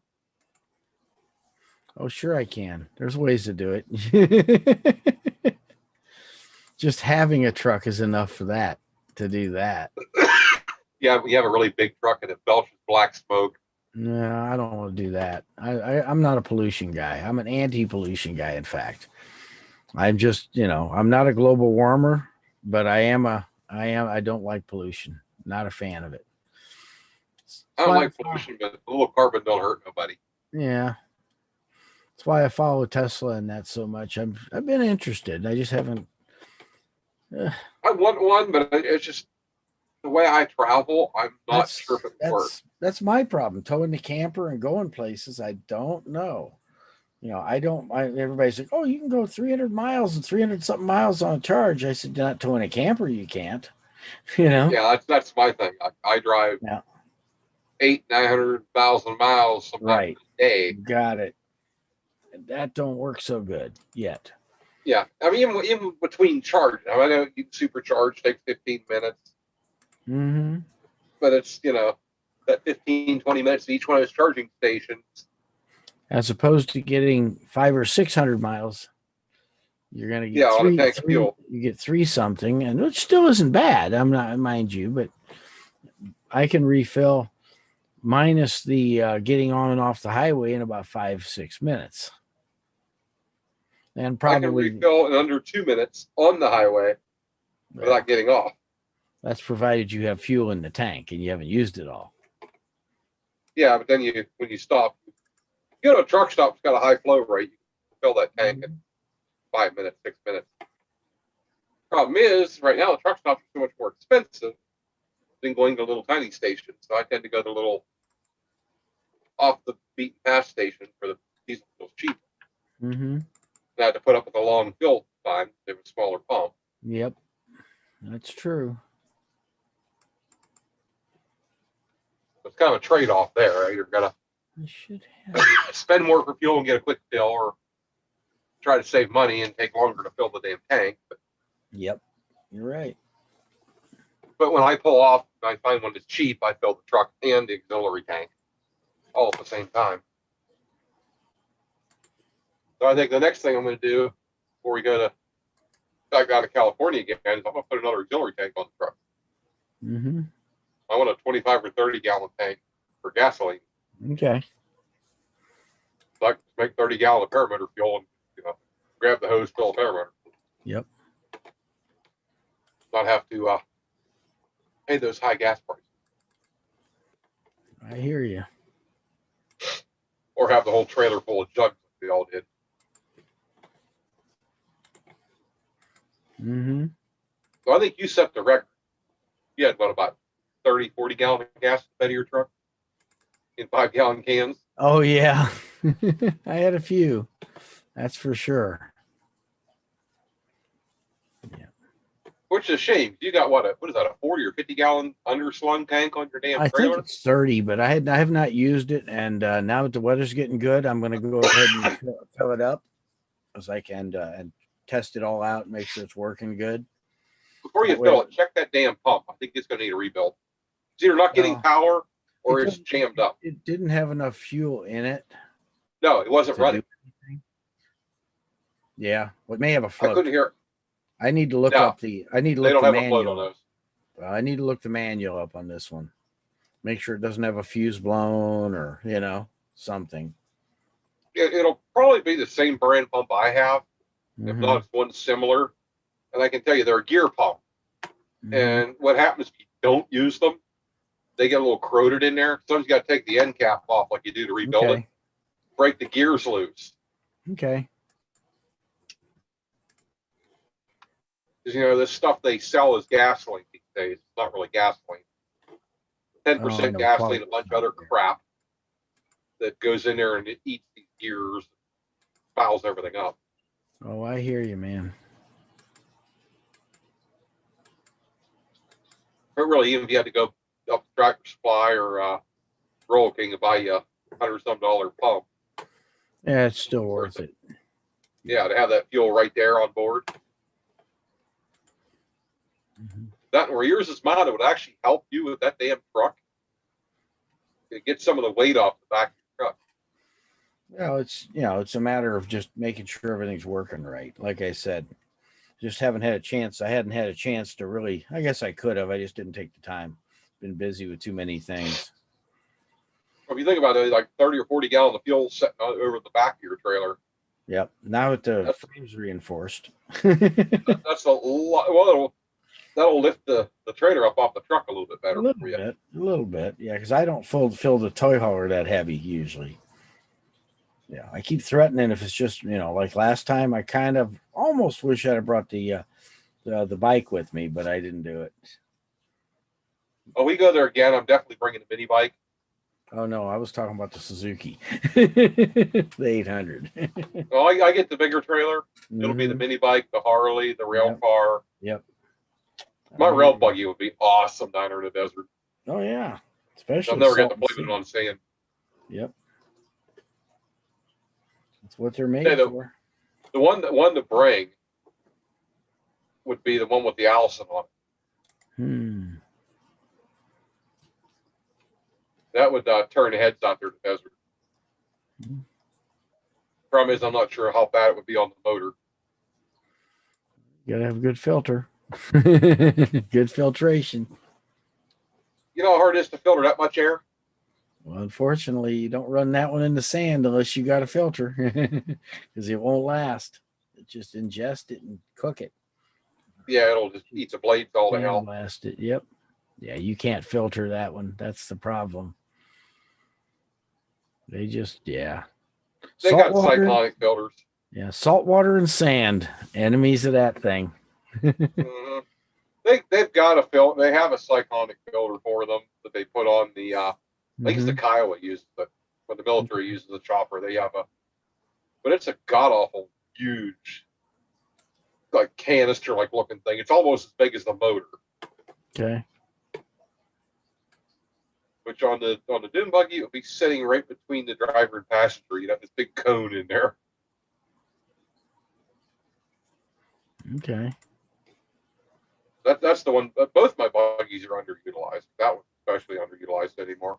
I haven't drove it in probably 3 years. But you top it up with Jet A, you drive it for about 30, 40 minutes. Time to refuel it again. Mm-hmm. So the one with the Volkswagen motor built, you can drive that thing all day on a tank of fuel. Oh yeah. Even all built up, they'll still run. They're still efficient. It's got twin 2 barrels on it, Mm-hmm. one over each engine. They're One head. not Carters. I don't think what the hell they are. It might be Carters I have on that thing. They were the popular one everybody was putting on the bugs back in the day. Mm-hmm.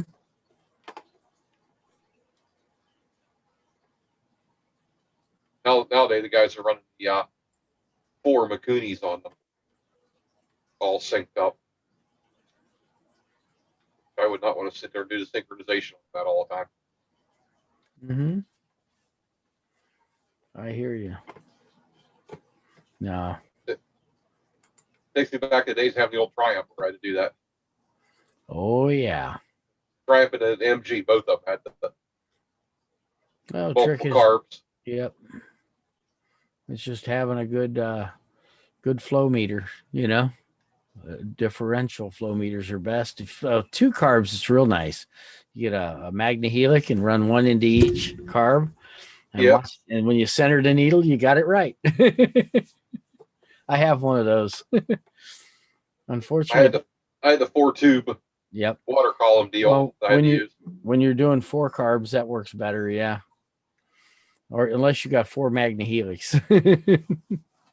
That I probably have Yeah. probably 6 or 8 of them laying around. You take all you need is 3. You need one for these set, one for this set, and one that goes between them.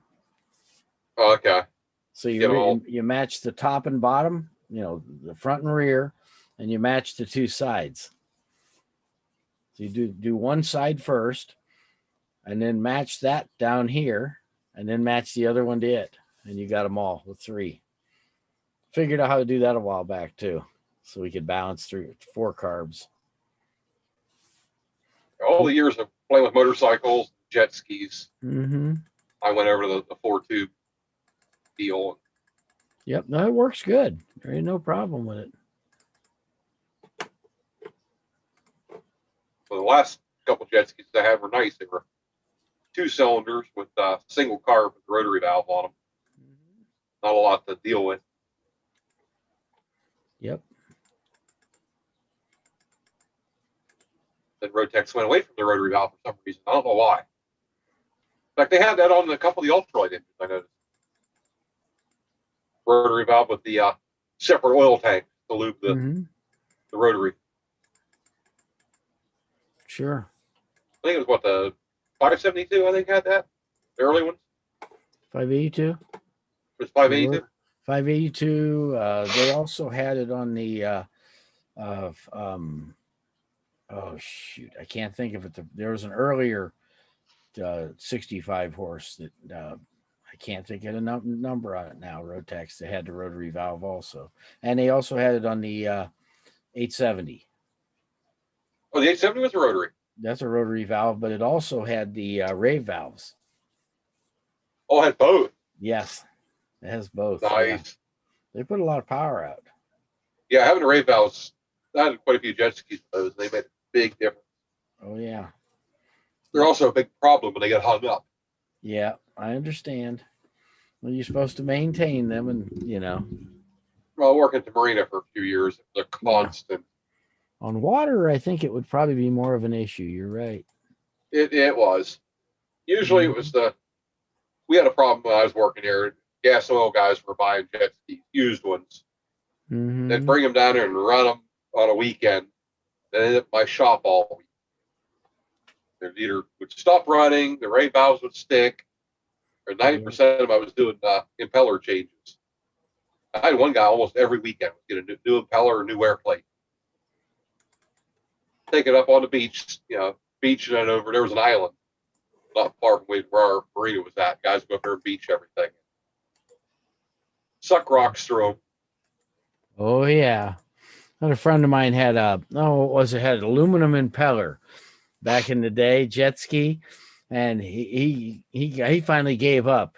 He said you couldn't run it anywhere. If you sucked anything in it, it just ate the impeller. 90% of them were a pot metal or an aluminum. Yeah. The upgrade was putting stainless ones on. And then it held up. Yeah. Best combination I ever found, and I have it on my Pro Comp stand-up, is a stainless impeller with a bronze wear ring. You have to go and set it. There's little, they're like spacer washers you put on that wear ring to slide it in and out. If it would wear a little bit, you'd move it. Getting those set up was a little bit of a pain, but once you got one set up right, those things put the power to the water. Nice. Yeah, they were pretty resistant to sand and little bits of debris. Didn't seem to hurt them. Okay. You get the wayward piece of rope in the river, get in there and that'd tear them up. Oh yeah. Yeah, rope's nasty. And it always finds a jet ski. Of course. Yep. Something about those impellers, they suck. Everything in them. Yep. Oh, it was always funny. You guys have never had one before. You knew the new timers. They'd be out there running along. And all of a sudden, you'd hear the motor bog down. They'd stop, be bobbing around the water, or trying to restart it. Next thing you see them trying to paddle to shore. And when the river was moving, they couldn't get very far. We'd have to go out and chase them, bring them in. Usually with something stuck in the impeller. I don't know how many times I told them, get off the ski real quick. I'd roll it over upside down, clear the impeller, and roll it back up. Get on it, go. If it didn't hurt it, it's good. Yeah. If it had a good a lot of times if they had one of the modern ones built after the late 90s, 2000 era, they'd suck something in there. All you had to do is roll it over and pull it out of the plate. Yep. Roll it back over and go. Yep. Take off again. Yep. Yeah, the intakes get clogged. We had to watch. Like we always had someone at the marina that their kind of side job was to watch the motors, make sure record the craziness at the boat ramp, and watch for boats that got stranded. Yep. And it was usually every weekend there was a jet ski or two that would do something. Yep. There you go. Kyle's latest. This will be out soon for Patreon only so far. I like it. Motor Wing Sicko. He's always got something wild like that. He does, But he's been trying some new wings recently. I've seen. Yeah. Oh yeah. He's flying a hot one now. He's got a real hot one he flies. I'd like to check it out. Just what you need, another wing. I actually would like a true acro wing. Got a good cross country wing, got a good soaring wing, got a good backup wing. You gonna get a free ride? 14? I don't know. I've talked about a couple. I wouldn't mind flying not a 14. Ain't no way. 60 years old, dude. gotta land. Maybe an 18. I don't know. Oh, come on. You can do a 16. I know I could do it. I don't want to. You like foot dragging on the way in. Yep, you're right. And I will admit the free ride does carry weight way better than most wings do its size. They really do. What I'd like to try is that snake. Snake, yeah. It's a nice wing. It's old technology now, but yeah. I just hear it's not as much of a handful as a free ride. I don't think the free ride's a handful if you're good, once you're to that level, I'm not sure if I'm ready for the Yeah. deal with the pitch control of it yet. No, That's I what, understand. Isn't that what Jerry had the other day? We were kiting free ride. No, he's flying a Viper 4. Okay. He's got that little Viper 4, 14 meter, smaller than the free ride. He flies. That thing is hot little wing. It was fun to kite it though. Oh yeah, no, it is. Until you start screwing with me, trying to get me to drop it. Didn't work though. No, it didn't. You did good. You did good. It was fun. I was actually surprised how odd that thing was. When he yanked the brake on me the one time, he thought it was going over, and I caught it, and I realized how nimble that thing was. You could just barely change the weight on the riser. That thing went anywhere you wanted it to. And that's why that wing, for a lot of people, is a challenge to learn to kite initially. Because it's very quick. I'd actually like to try that one with a harness one day. See what I could do with it. Yep. I think it's easier to kite without the harness than it is with it, but that's cool. Really? Yeah, that one. I think it's a little faster with the harness because it's got a fulcrum point, Oh, okay, yeah. And it's those short little risers. I did something the other day to impress Sean. Yeah. The wind was kind of low. I was kiting yesterday for like an hour. Fighting with it, and you have to hold the A's quite often to hit the ground. Then I went up onto the pool deck.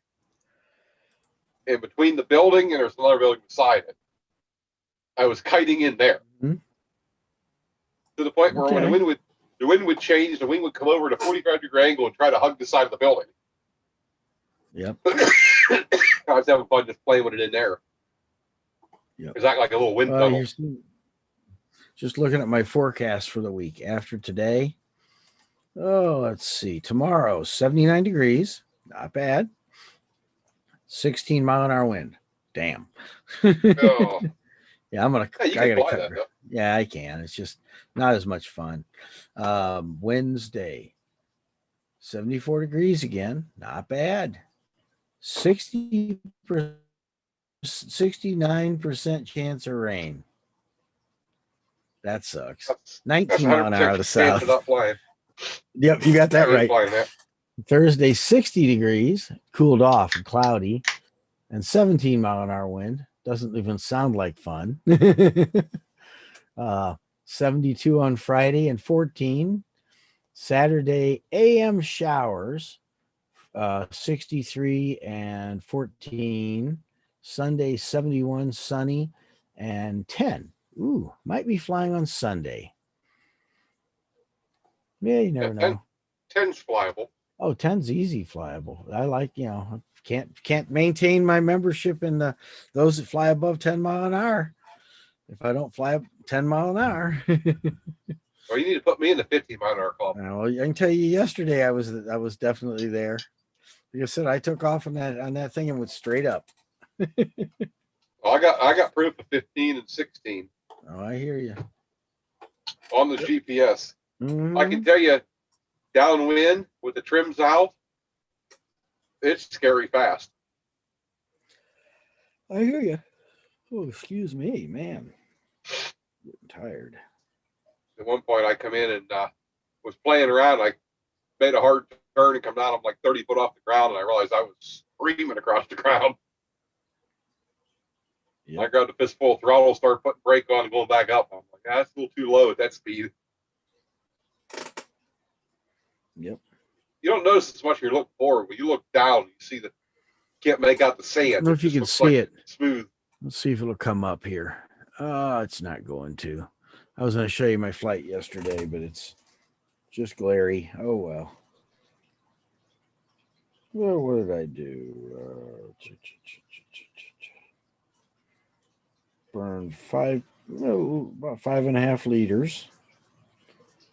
And let's see. 32 miles. Not bad. 64.9 maximum on the universal. It's a little faster, and I didn't do anything but steep S turns. I didn't even do a wing over. That just shows you how much speed. It was windy. I seen maximum speed to one day over 90. Oh yeah.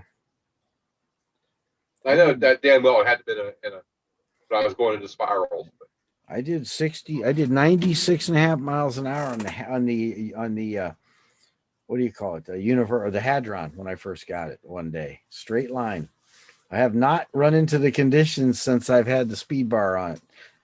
Believe me, I want to break triple digits with it. I know it'll do it. That's my next thing. I got to break triple digits. I think this wing will do it. The conditions have to be right. It's got to be one of those real nice gradients, so it's not too windy at the ground and picking up and not going to end up bad at the ground. That day it was actually like 7 miles an hour at the ground or 8, and it was hauling at 2,500 feet. 3,000 might have been 3,000. I'd have to look back. Well, I got the speed bar sitting here. I just need to get the right machine to put everything on to do it. Mm-hmm. There's no points on this freaking mini plane to hook a speed bar. I mean, there's a little loop. There's the loops in the seat, but there's no pulleys or nothing there. I need to get all that hardware. He had it on there somehow at one time. I don't know. Maybe I don't know. Who knows? There might be pulleys. I know there's tabs on the seat, like sewn in. So I'm guessing there's pulleys that clip in there somehow. I don't know.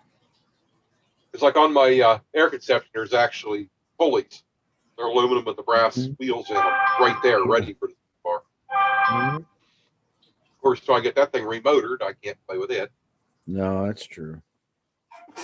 Yeah, I wouldn't put any more money in that setup on the engine now, unless you change. Yeah. Yep. I'm gonna change. I love the frame, so I got to change the motor. Yeah. I either got to take the arms off the other frame and stick on this and go with a Moster, or I leave these arms and go with something with a gearbox. That turns the correct direction. Well, the gearbox is always turning the other way. Well, not always. Sometimes motors turn the other way. There are different. There have been motors that run both There has? ways. Yeah, I don't know about now, but there have been. Generally, gearboxes turn one way and belts the other. But yep. Nice to make a belt turn the other way. Two-stroke motor. All you do is change the timing on it. Make the pull starter go the other way. That's true. That's true because I mean, when you think about it, I mean, if you're reed valve induction, yeah, there's no reason you can't run either direction. All you do is change the timing. Change the timing point about 11 degrees or 14 degrees. So most of them are like 8 degrees before top dead. You go 14 the other way, you're good. Yeah, interesting idea to do that. Yeah, or you turn it into a diesel and don't worry about it. That would be interesting if they make a diesel power motor. But, I'd need it where I could turn it up, roll coal in the air. Yep. You take the spark plug out and you put a compression adjuster in there so you can set your head compression. That only works on the nitro diesel, so it doesn't work on a real diesel. Nitro diesels. Yeah, the diesel aircraft engines they have they're actually a nitro diesel mix they run in those. Nope. I run pure diesel in mine. Really? Well, the other ones I played with years ago actually have to use the nitromethane fuel mixed with diesel. Nope. I've never run that. You're in pure diesel in it. Yeah, it runs a diesel blend, but it's not nitromethane. I can tell you that. I thought for sure they had a nitro in those. At least the ones I played with. I never something you had to mix with it. Nope. I've actually ran most of my ram were little 049s with the Davis diesel heads, believe it or not. The only problem with those, they'd actually break the rod. Yeah, too much. Sometimes if you get too carried away, you can put a big prop on them and Too much bang on that rod. Yeah, you'd have to. I kept reseat tools handy. For those, you had a little ball, and you just take the You take it off, drop the thing down, and go tink like that, and reseat the rod around it every once in a while to keep it from loosening up. But yep. I wonder about a diesel for a paramotor. That would be an interesting thing. I'm sure it's been done. Somebody's probably put one on. A simple diesel, you wouldn't want to. Yeah, you could. I think you could do it on a trike pretty easily. Mm-hmm. On a backpack, it'd be just a weight. Yeah. Diesels Like require heavier flywheel, heavier components. Take a RC engine and do a diesel conversion on a bigger one. Mm-hmm. Then you could do it and the weight would still be low.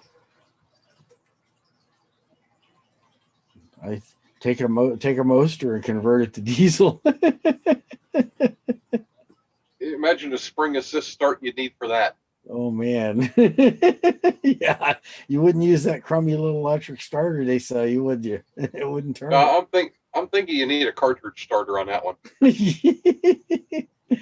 Although I gotta tell you, the initial no, you probably couldn't have the compression release set up the way it is now, could you? It wouldn't work right then. Nope. It'd be too low. You can't have compression release on.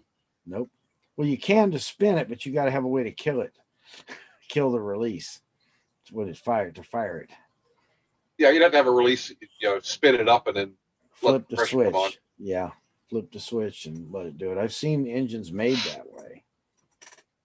That's how a lot of the small single-cylinder diesels are. Mm-hmm. The hand crank one, hats. I have a big collection of those. They got a crank. You actually crank on the cam of the engine.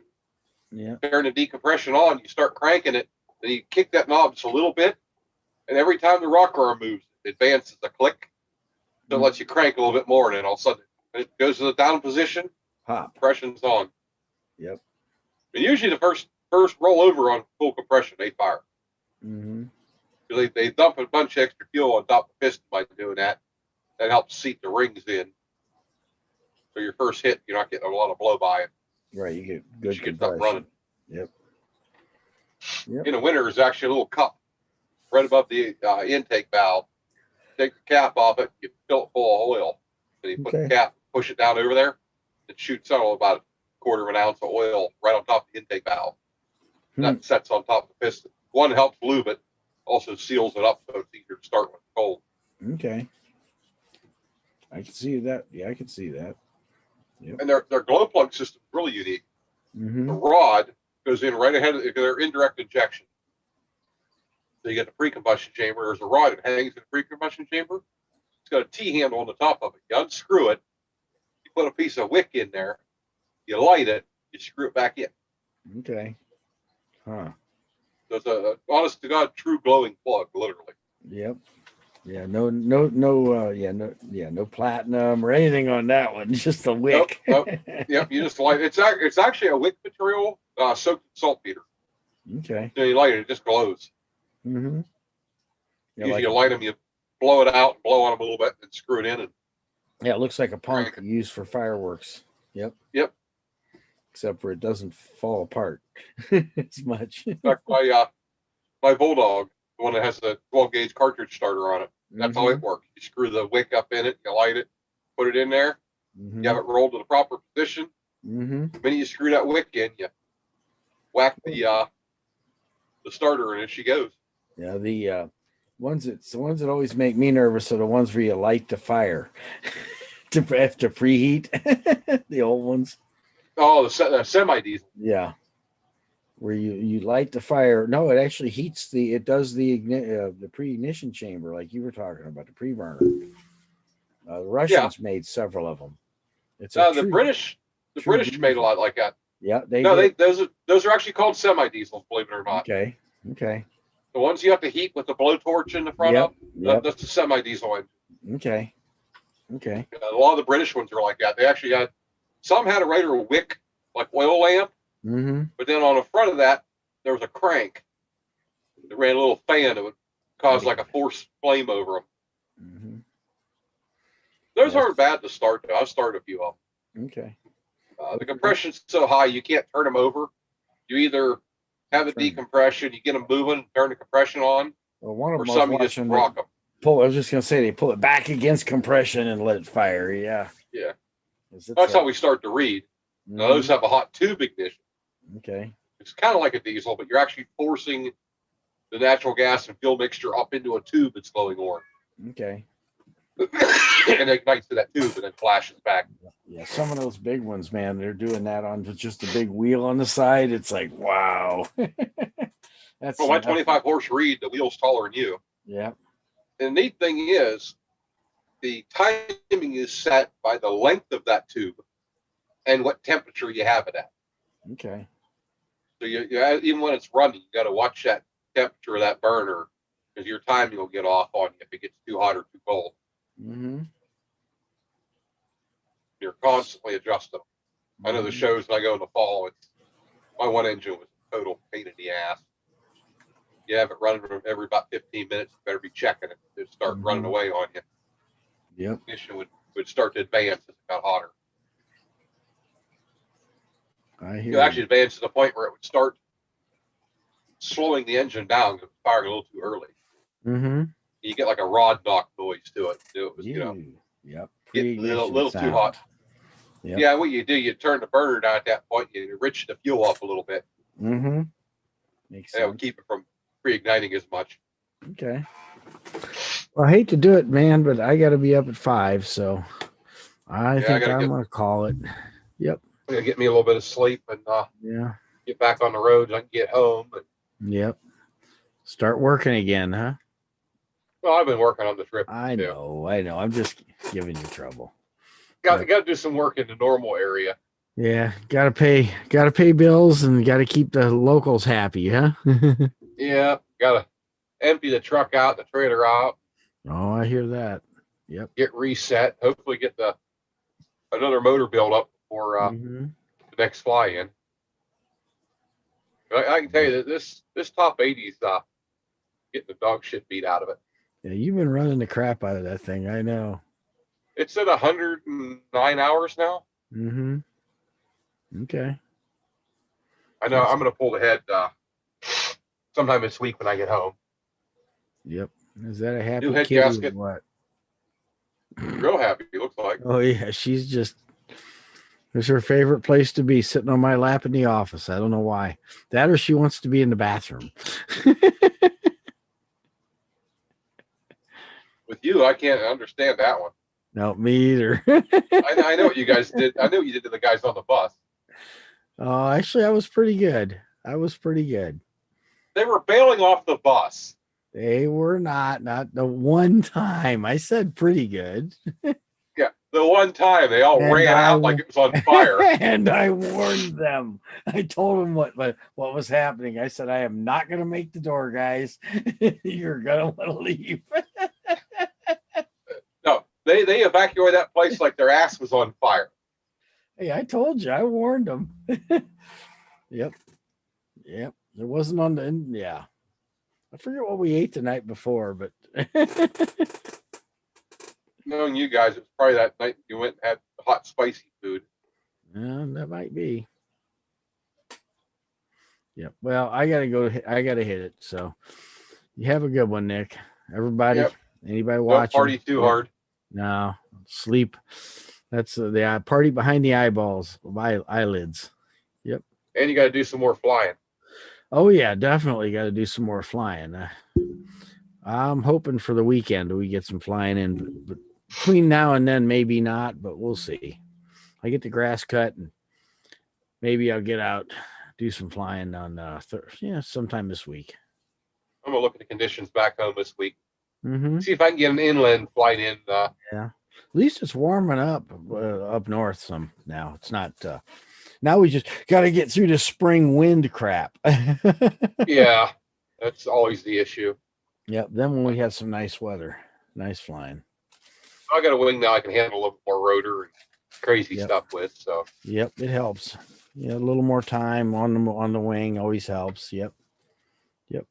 Okay.